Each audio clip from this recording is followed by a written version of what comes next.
success story so that you can tell the success story either when you're networking to meet people or when you're at a job interview, right? Tell me something good and you have a success story.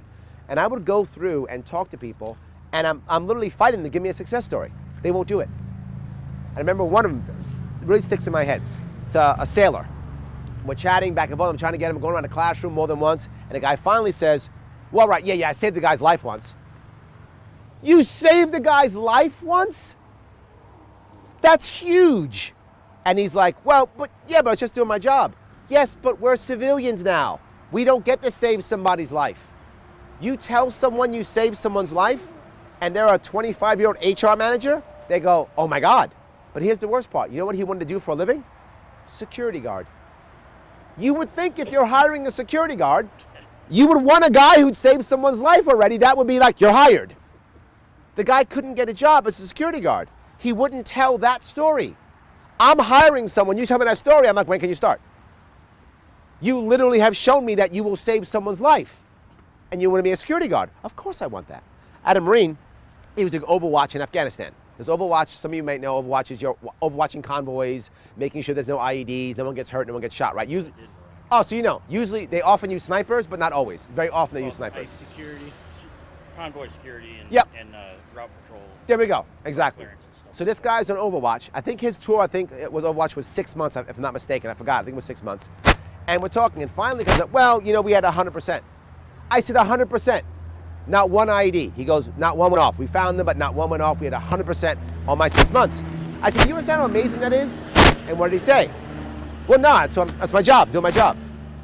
Civilians don't get 100% anything. Anything. But veterans expect this. It's the norm because when a veteran makes an error, particularly a combat vet, Iraq, Afghanistan, an error means someone's dead. Yes. That doesn't exist in the civilian world. It just doesn't exist in the civilian world. And so many vets can't get that. And I tell them, just tell that story. Tell that story and you'll watch the guy go, when can you start? But they don't. They sit quietly and go, yes, sir, no, sir, yes, sir, no, sir, yes, sir, no, sir. And the 25-year-old HR person goes, you don't fit. I don't get it. And you don't get hired. And it happens again and again and again. Again and again and again. The vets have trouble making that happen and no one at set tells them. No one gives them that training. It's so bad, I don't work with the VA anymore. I won't, because they would give me a rubric, a checkbox, and I'd say, this is garbage. This is no value at all. Yep. Yeah, but this is our checkbox. I won't work with you anymore. I don't work with vets. I don't work with the VA anymore because they wouldn't let me teach reality. I'm the guy, so you guys gotta know who I am. What I do for a living, I'm a trainer, a consultant. I'm the guy who hires people. I help reorg things. I teach leadership. I do that kind of thing for a living. So I know what the market is seeing because I'm in the market, right? I'm a business guy. I'm in the market. So when I train you to get a job, I'm training you what I want to see. They're training on some rubric they had from 20 years ago. They literally talked about, this is several years ago, I don't know if it's still today, but probably 5 or 10 years ago, what paper your resume is on. You remember that? Yeah. Yes, what paper your resume is on. If it's not the right color of off-white. But here's the issue. No one sees your resume on paper anymore. It's irrelevant. You could put it on toilet paper. It is irrelevant. It means nothing. I don't care what color your paper. It doesn't matter. No one's doing that anymore. They're checking you online more than anything else. They're opening up their document in email. That's what they're doing. It's not working. It doesn't matter anymore. And big companies, this goes to a computer and looking for keywords. Do the keywords pop up? Keywords don't pop up, they don't even look at you. It's a whole different way of looking at things. Anyway, I'm way off topic, but that's your point. There are veterans issues that we don't pay attention to at all, and they're hurting veterans tremendously. That's why we have so many we're losing every single day. And the next thing is, if you want to fix, and this is a national issue, I don't usually bring up national issues at all because I get in trouble when I do, but I'll do it anyway. If you want to really fix this country, we've got to mix the value of capitalism with the honor of what the veterans bring. If we had more veterans in capitalism, we'd have better capitalism. And most people don't see that. How do I know this? One of the things you look at is and this is very niche, Marine Corps officers. Marine Corps officers have a very, very good network when they get out. Very good. You've probably seen it? Yes. I've seen it too. As an enlisted, we don't get that advantage. Yep. But we watch the officers go, right? I was enlisted. So, yes, exactly. So, but the officer corps is very good. You're almost as good. Yeah. That's right. How's your Navy paycheck? Well, I still have my Navy chief members. Yeah, doesn't work. Neither of them have any answer. I do. First things first, and this goes right to your point. End standardized testing until high school. No standardized testing until high school. Standardized testing does several things. One, it makes kids who don't test well feel stupid. It does. If you don't test well, now you feel stupid. Now you're labeled as a dumb kid, when it doesn't mean you're dumb. You're 10, 11, or 12. You may not test well. That's how that works. You're just a kid. You're not supposed to do these things, right? It is no indication of success in life at all. You can be a great test taker at 10, a terrible test taker at 10, and be successful or not successful. There's no indication whatsoever. Not just that. It is an unfair way of grading teachers. Now, teachers are all of a sudden graded that now they're good or bad teachers because of how some kid does a standardized test. And it's an unfair way of grading schools. There's nothing but bad. When we do that, what's going to happen? Well, number one, we'll lose Common Core. I'm okay with that. Don't care. To your point, I'm not against Common Core. I'm against the mandate. What does that mean? There is, if you're an educator, you know, there's a small percentage of children who do learn better on Common Core. It's a very small percentage. If you're a teacher and you happen to have that kid in your class, please choose to use Common Core to get that kid to learn. Use whatever is required, what's best. You're the teacher. I trust you more than I trust me, more than I trust an administrator. You're with the kids, right? So if you feel Common Core works with kid A, use it. If not, don't. Use whatever tools will work. I'm the only guy saying, let teachers teach, then I don't add administrators. Then I actually let them teach. I pull administrators away. And when we do that also, we will also lose federal funding. Federal funding, the federal government will be mad at me, and they'll fight me, and they will. They'll probably sue me, whatever the case may be. As I said, I'm going to be sued already. It's fine. Another lawsuit, get in line. It's fine. You'll get in line. So what does that mean? We're going to lose about $4 billion. The actual budget is about $60 billion. We will lose 4 out of that. Don't worry, I have a way to deal with that, but we'll lose 4. I'm okay with that because the second we lose those dollars, all the federal mandates and all the administrators that come along with that, trying to deal with this mandate, that mandate, this mandate, that mandate for Common Core and federal issues, go away. You don't have to have any of those administrators. The average teacher in New York State makes about $80,000 a year. That's the average. Some make less, some make more. It's about the average. The average administrator makes over 6 figures. And we've got 3 of them in Corning School. There are school districts that have more administrators than teachers. I'm not joking. Yes. Yes, Get more. rid of them. Yes, my friend, exactly. Yes. But here's the best part. I won't get rid of them because I don't think I know what's right for your school district. I actually believe in localized control. So what I would do is provide a surplus for your school district. Why? You'll be able to get rid of administrators. Get rid of 3 of them, you could hire 6 more teachers. Thank you. Or 4 and give raises. But here's the deal. Right? Or Hey, 4 and give raises. no new school taxes. I'm almost there. Did you watch it? You must have read my thing because we're on page. No. Yes, What we're told. about the sticks, man? Ah, okay. All right. Sorry. Yes. I agree with you. Think it's late? I love it. I love it. Right. I'm glad you came. The kicker is, what gets me is no new school taxes. Yes. So what do? They reassess the property Yep. values. I'm going to change that What too. a bunch of Yep. BS. All right. I'll cover that also. Let me keep going. I got you. I'm with you, brother. I'm with you. 100%. I got you. All right. So first things first. When that happens, we'll lose that and lose administrators. Again, you're right. We get rid of 3 administrators. You can either hire new teachers or give raises or buy more equipment or I don't want to decide. You know better than I do. You know better than I do. My one string is transparency. You can't hide any of the money. Wherever you spend it, the people have to see it. That's all. That's my only string. If the people see where you're spending it, go ahead. If you think you need more teachers, go ahead. If you think you need to give raises, go ahead. If you buy new computers, go ahead. I'm fine with that as long as you do it and it is transparent. But I'm not done.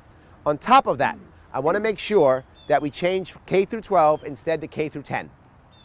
The last 2 years of high school for too many kids, and if you're young enough you know this, is study hall, gym, video games, smoking weed. Yes, you know that's true. How do I know that's true? Because if you go out of colleges now, the first year of college is 13th grade because the kids aren't ready for college. So then now they got to reboot everything all over. How do you know that's true? Because now the average kid takes 6 years to graduate college instead of 4. The average. Some take even more than that. That's a problem. So now you got a kid who's 24 years old, never had a job, and we go, wonder why he has no work ethic. Huh. Yeah, we set the system up for him to have no work ethic, no doubt. Or worse, we say, well, Larry didn't go to BOCES. BOCES is wonderful. Here's the problem. The culture is terrible. If you go to a high school now, what does everyone tell you? Oh, you can't go to BOCES? That's for the bad kids or for the dumb kids. Yes, horrible. That we should be ashamed that we say that. It's so wrong. It's wrong for several reasons. Number one, this state needs tradesmen. The average tradesman in this state is 50 years old. Work at 16. Get a work ethic. Learn what it means to have a boss. Learn what it means that when your boss says show up at 8, he doesn't mean 9:30. He means 7:45. Right? Learn that. Go ahead. How do you get the teachers to hear this message? I love it. Because I know a lot that agree with you. Yes. Democrat, Republican, Libertarian, it doesn't matter. Yep. But how do they hear this message? Yes. Let me wrap it up and I'll give you a quick piece. The unions hate me. The leadership hate me. Union leadership can't stand me.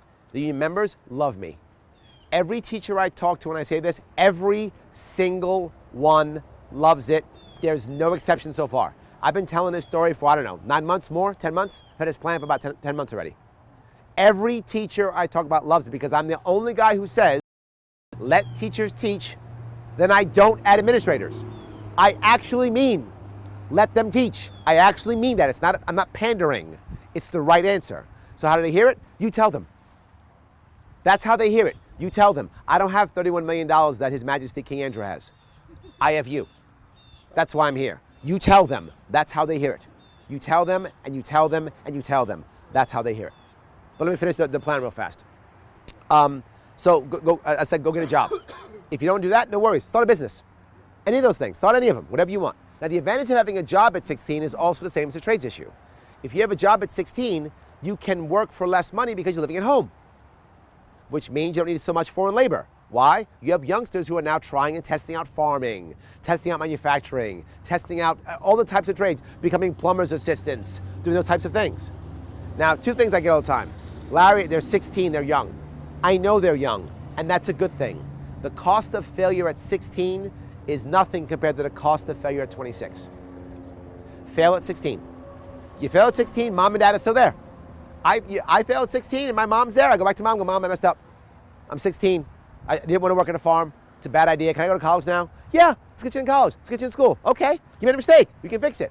But we're having a problem right now with a lot of our 20-somethings. They're 26 and they're coming home because they're making the mistakes at 26, 27. And that's expensive for everybody. And that's hurting everybody. They should have made those mistakes at 16. By the time they're 26, they're up and running.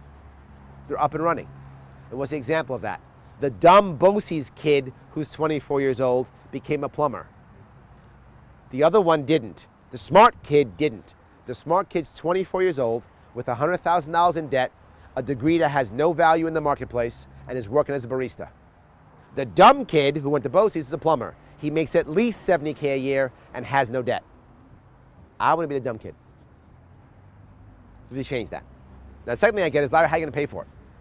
Actually, very easy. When I was in the Marine Corps, I got out, I got a GI Bill. X number of dollars, Y number of years, go to college, enjoy. We're giving all the kids the ED bill, education bill.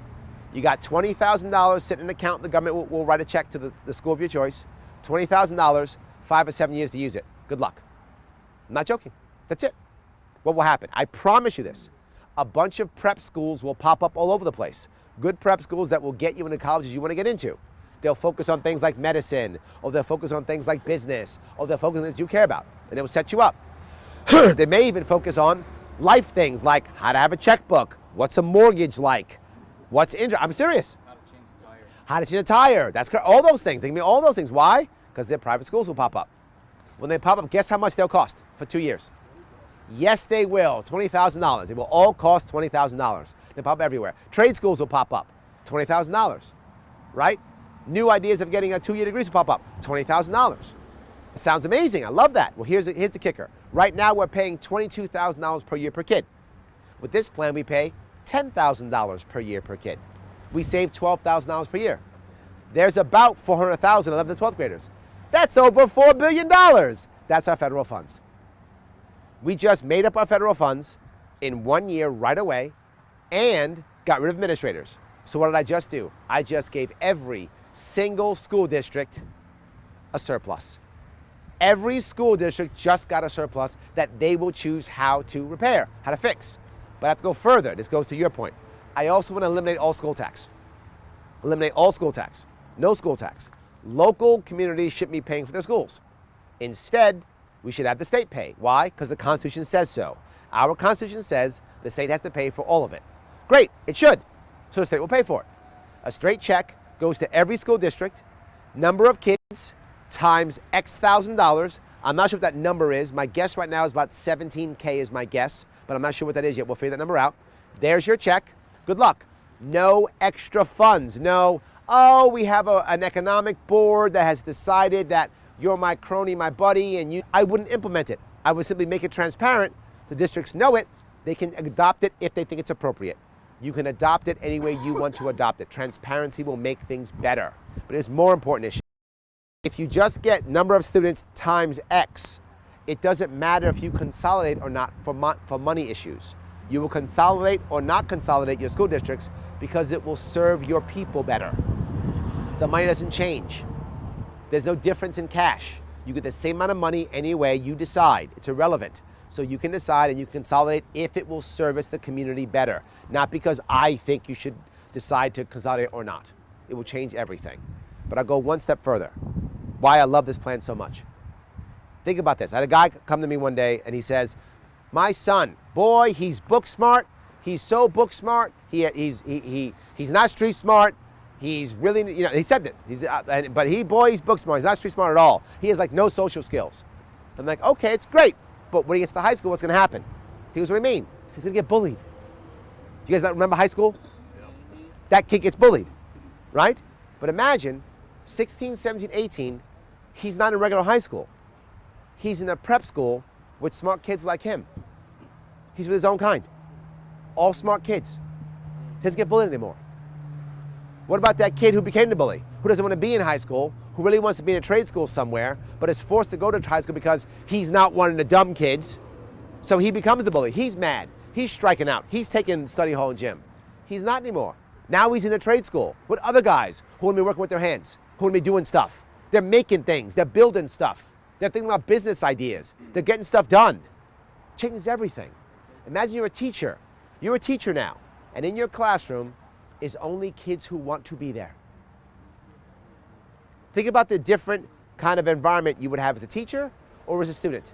When the only kind of kids who want to be in your classroom are kids who want to be there. And this goes off to making happier kids, more kids who want to be more involved, adult kids. I can't change parenting, I can't do that. But I can change the environment, yes I can and I will. That I can do, and I will change that. But more importantly than all, people talk, this is a place where we obviously can buy firearms. And what everyone always says with firearms is school shootings, school shootings. Let me cover two parts of school shootings. Number one, what's killing our children? It's not firearms. What's killing our children is lack of community, lack of purpose, and loneliness. That's what's killing our children. If you look at all these shootings, while they are murders, at the core, they're public suicides. That's what they are. They're kids who've said, I've given up, and I'm gonna go kill others in a blaze of glory, and that's what I'm doing, and I'm gonna go get them. Well, if that kid wasn't being bullied and was instead in a school with guys and gals like him, wanting to do the same thing with purpose, or he had a job, or he started a business, he has purpose and community, and he doesn't want to kill anybody. I can't kill people. That guy's I gotta fix his tractor. I got a tractor to fix. I can't kill people. I got time to kill people. I gotta fix a tractor. I can't kill people. Aren't we building that rocket? I can't kill people. My boys are helping me to build the rocket. I can't go kill people. My teacher wants that thing from me. He's counting on it for me. I can't go kill people. Someone needs me. I matter. I don't want to die. It is literally that simple. If they don't want to die, they won't kill themselves. They won't shoot others. This helps to make that happen also. As I said 1,000 times, I don't care about being righteous. That is so low on my priorities. I care about happy New Yorkers, which means happy kids, happy parents, happy teachers, happy business owners, happy farmers, happy people. Happy people stay in this state. Happy people bring their family back to this state. Happy people bring others to this state. Happy people grow businesses in this state and grow families in this state.